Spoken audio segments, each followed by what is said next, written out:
children, the old folks, and the destruction. It is awful. So who is winning this war?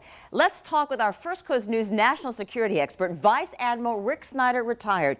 He has a long history of service at Mayport and at high levels of the Pentagon. Helicopter pilot, navigator for the USS Carl Vinson, commanding officer for the USS Bataan, and an expert on strategic planning to defend North America at the Pentagon and at NORAD.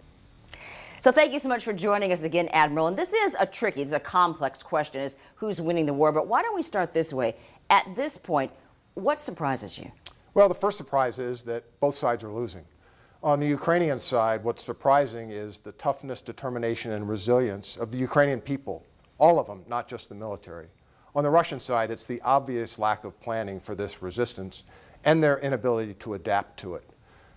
The real surprise, though, is that Ukraine is still a free, fighting, and functional nation. So to our question here, who's winning, Admiral Snyder at this point is saying that both sides actually are losing. So let's dig into who has the advantages. We're going to look at Mariupol, weapons, military size, the clock, and the overall war. Take Mariupol, and that's a port city. On the map here, you can see it is in the southeast part of Ukraine. The Russians have pulverized it, and that includes a steel plant, one of the largest in Europe. And you would think, Admiral, that the Russians would want this steel. So what does this say about winning or losing the war? Well, Mariupol is a loss for both sides. We've got a very important city that's being destroyed and innocent civilians being killed. For the Russians, perhaps it's an example of, or an indicator of their frustration and maybe even desperation, that here they are going after civilians and a really important industrial capability.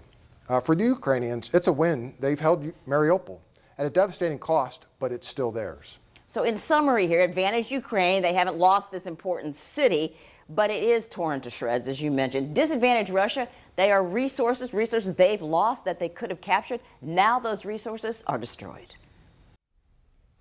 And tonight at 6, our expert on who has the advantage in the war when it comes to weapons and military size. And then at 11, how the length of the war is benefiting one side. A new warning tonight about possible cyber attacks on American businesses. The White House says it has evolving intelligence that Russia could be preparing attacks to target U.S. companies. The Kremlin is rejecting those allegations, saying that it does not engage in that sort of activity. More tonight on the war in Ukraine.